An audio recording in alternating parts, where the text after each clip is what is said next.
My name is Clare Hughes. I'm a midwifery lecturer at Queen's University Belfast.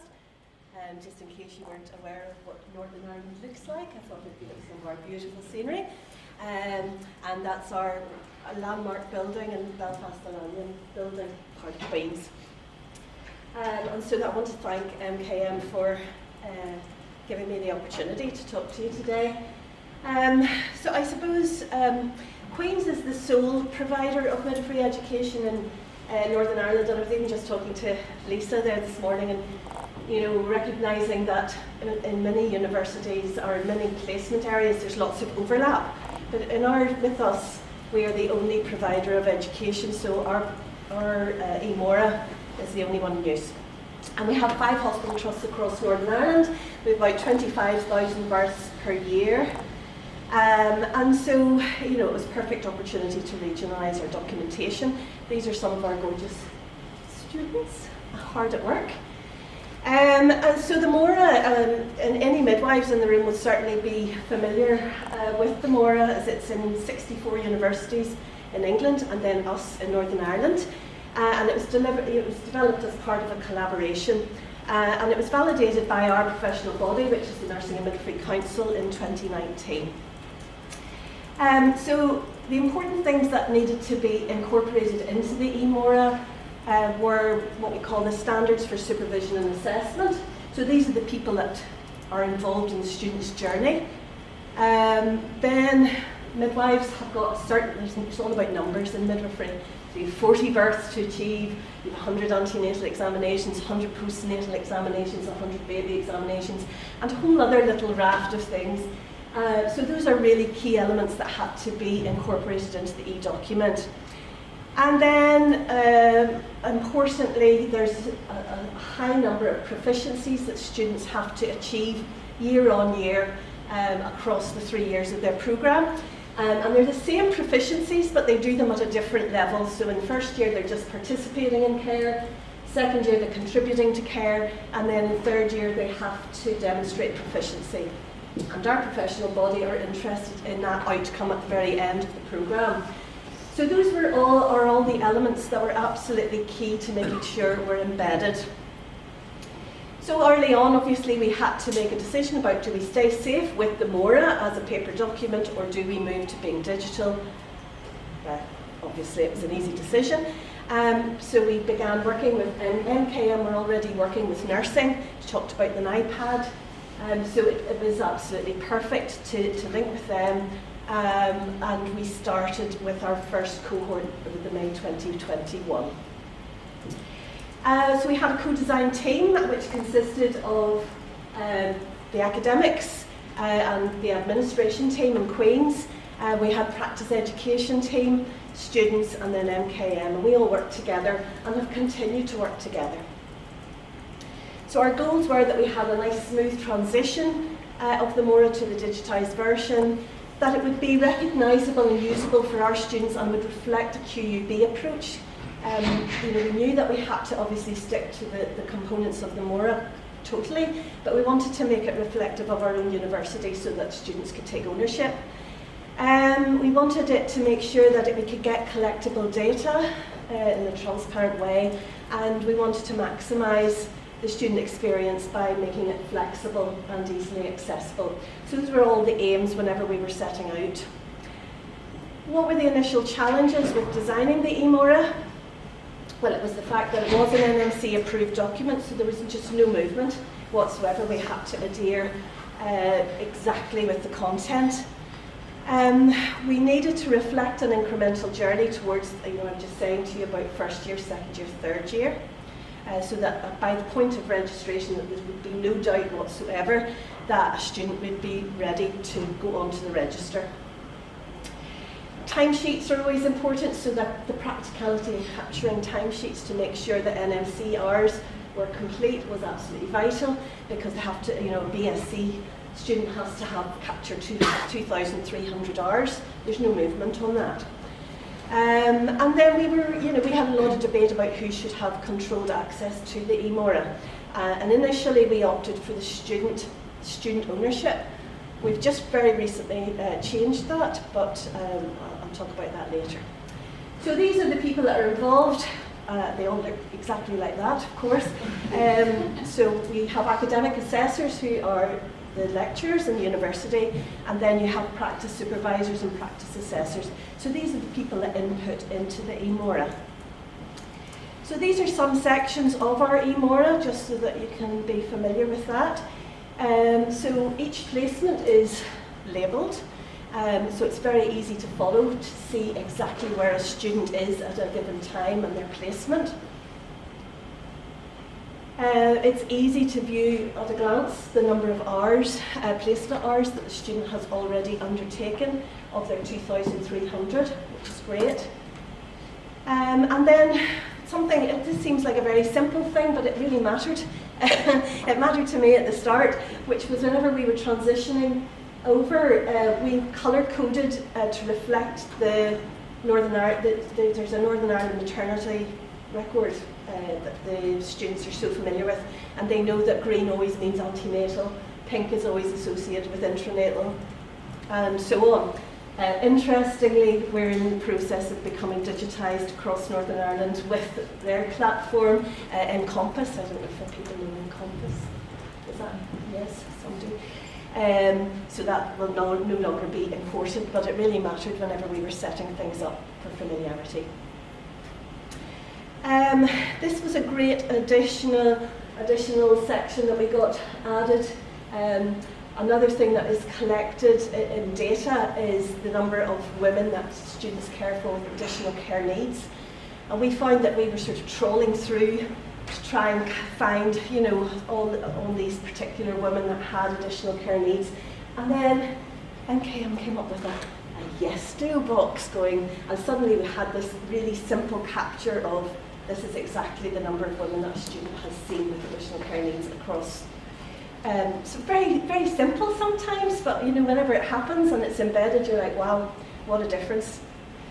And this was another thing that we, you know, I said to you that midwifery is very number orientated. So we were again diving in and out of the eMORA to try to understand how many numbers of something students had captured. And then we came up with this idea of a dashboard. And what it means is that at a glance, we can look at a whole list of students, and we can see exactly how many numbers of things that they've achieved. And it means that at a glance you can find students who are falling behind. So for example, a lot of students, because of our numbers now, a lot of students fall behind with their births. So you can see at a glance students who've got less than 20 births in second year, they need to be prioritised going to labour ward early. You know, so that has made a tremendous difference from a workload from a lecture perspective. We also incorporated a professionalism agreement. Just concerns, as I'm sure everybody would have, about how about honesty and transparency with students, and the commitment to being honest. And so we embedded this professionalism agreement that students have to digitally sign at the start of each year. And that has been very useful, because it's something that you could then draw back to a student to say, this is what you said, this is what you signed up to, and you haven't stayed with that. We had difficulty reflecting students' evidence of performance against proficiency. Students were putting a lot of evidence in manually, but it was difficult to track certainly for people to sign off how to map their evidence of what they were achieving. It was time consuming, and it was very dependent on the student.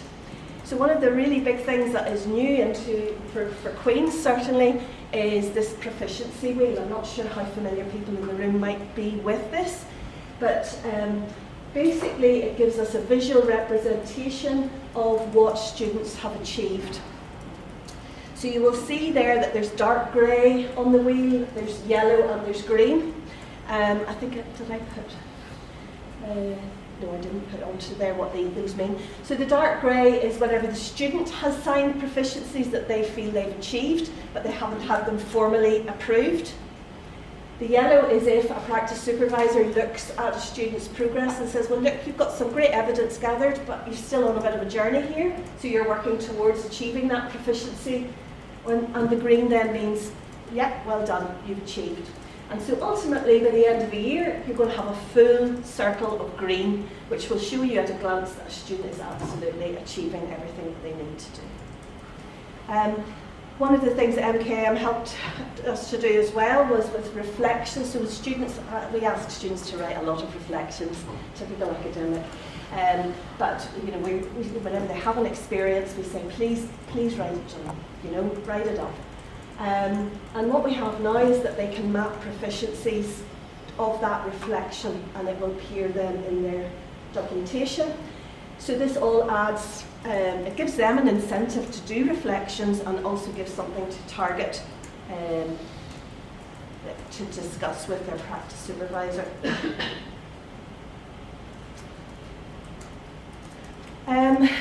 We had some unique additions in Queen's that we wanted to introduce. Am I all right for time? You give me a big no, if you want me to start. It's absolutely fine. I was getting so we have a skills passport, which is unique to Queen's. It was developed within our team. I'll show you, I have a wee slide of that. We also needed to integrate a competency framework for newborn blood spot screening, with something called SIM capture as well. So the skills passport, we integrated all the different skills that a student might possibly do in their journey through their programme, and this is a self-regulatory process. So this is owned by the student. They don't have to show it to anybody else. It's very goal-orientated so that the student's learning, this is what I need in order to be better, or this is what I need to seek out. And we have found this is gradually getting uptake. The uptake of students is great. And it means that they just have a whole world of information for themselves about how they're progressing.